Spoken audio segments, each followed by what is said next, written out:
According to the legends, in the year 1903-1904, the world's most powerful people gathered. Though these people were rivals and business enemies, they have one thing that united them, and that's how to influence what children are taught in schools. At this time, public schooling is still a baby, less than 50 years in most countries. These guys were the richest industrialists. They had most of the money in the world right in their pocket, and they needed a lot of laborers to work in their factories. Then, they decided to use what they have to get what they needed. They pretended to help the educational system by spending millions of dollars to build the system. That money in today's currency will be in multiple billions. Since who spends the money has the say, these guys influenced what the school curriculum is all about, what a child learns, and how a child is being taught. The legends also have it that in one session, while the instruments of these wealthy industrialists gathered to discuss the mathematics curriculum for the schools, one of them suggested that mathematics should be designed in such a way that makes children think, while the other guy stood up and said, "Our objective is not to train them on how to think, but how to obey." Take it or leave it. The school was never designed to train you on how to think. It was designed to train you on how to obey instructions.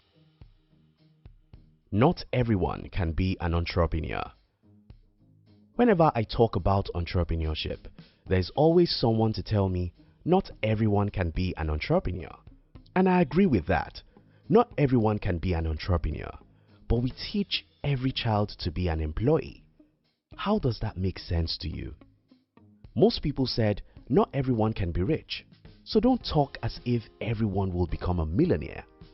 I agree with you. Not everyone will become a millionaire. It's not everybody that needs to have millions of dollars. But don't forget this, everyone deserves to live a comfortable life, and it takes a lot of money to do that. Except you want to go and live in my father's village, plant your foods, and live under a tent. When we say that not everyone can be an entrepreneur to defend the fact that school teaches nobody to be employees, does this make sense to anybody? This is like saying not everyone can become a soldier, so don't let us teach anyone to be a soldier. When we say not everyone will become a millionaire, so don't let us teach our children about money, does that make sense to anyone? To me, this is like saying not everybody can be a medical doctor, so don't let us teach anyone how to be a doctor. Yes, not everybody can or will become a soldier, but we need to have a good number of soldiers or our enemies will destroy us all. Yes, it's not everyone that will become a medical doctor, but we need to have a good number of people who are doctors, or we will all perish with minor ailments. It's not everyone that will become an entrepreneur, but if we don't have enough people to build businesses, then we'll not have good jobs for those who need the jobs. School is not meant to teach you about money.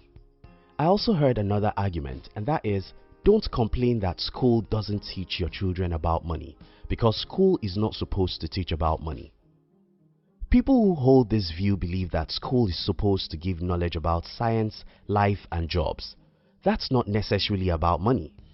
The problem I have with people in this school of thought is that myself, like every adult who knows that money is the most important thing after oxygen. So, why should I know about science if that will make me money to live? Why should I know about trees or moon if I'll be broke?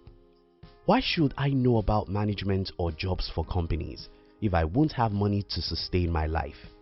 Don't get me wrong, I don't mean to say that science, art, or music isn't important.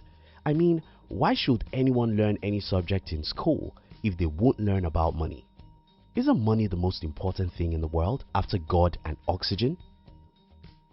So, why do our dubious forefathers influence the school system to teach us how to become employees? The answer to that question is very simple. For certain people to have ungodly powers in any society, a considerable number of people in that society must be powerless. For us to have a peaceful society, for instance, we must teach people how to be obedient. For the industrialists of the 20th century, to have thousands of people they can use as laborers. There must be a system of indoctrination, and that's what I believe they achieved with the school system we have now. The school simply teaches you, hey, your life will be great if you can work for a great company. Why doesn't school teach the opposite of that?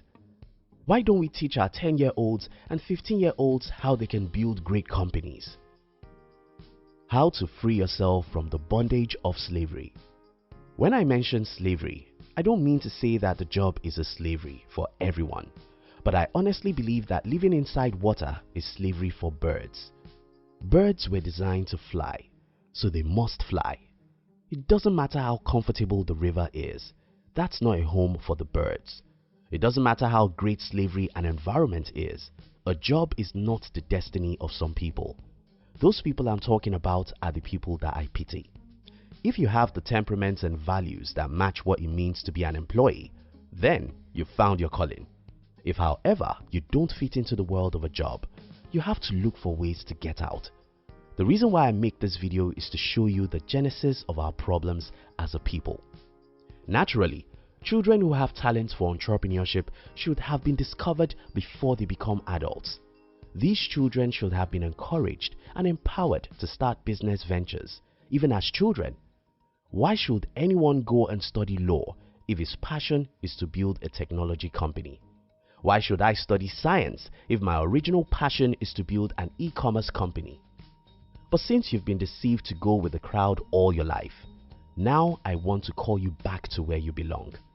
Water is a great place, but that's just for a fish. Birds are meant for the sky. A good job is a nice thing, but that's for people who were made for that world.